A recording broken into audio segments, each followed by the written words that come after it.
Oats না অন্য কোনোভাবে বানালে আমার গলার থেকেই নামে না। এইভাবেই একমাত্র আমি একটু পছন্দ করি। তো রোল ওটস ছিল সেটা আমি দুধ দিয়ে অনেকক্ষণ আগে ভিজিয়ে রেখেছি।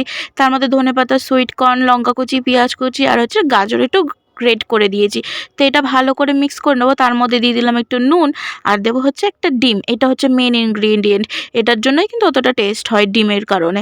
আর এখানে সব রকমের হেলদি প্রোটিন, ফ্যাটস সবই রয়েছে।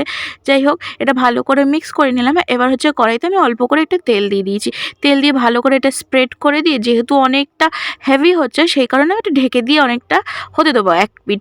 এটা হয়ে গেলে খুব সাবধানে উল্টাতে হবে, তাই আমি অফ ক্যামেরা করেছি। যদি ক্যামেরাতে পড়ে যায় বা এদিক ওদিক হয়ে যায় সেই কারণে। তো আমার ২ পিঠ ভালো করে সেঁকে নিয়েছি। আর হচ্ছে কি এবার ছোট, ছোট করে আমি টুকরো করে নেবো। টুকরো করে নিয়ে তারপরে এটা খেতে কিন্তু বেশ দারুণ লাগে। বাচ্চারাও খেতে পারে। তারপরে এটা অনেকক্ষণ যেন ফুলফিল রাখবে। আর একটা আমি পুরোটা খেয়ে কমপ্লিট করতে পারি না। আমাকে দুবারে এটা খেতে হয়েছে।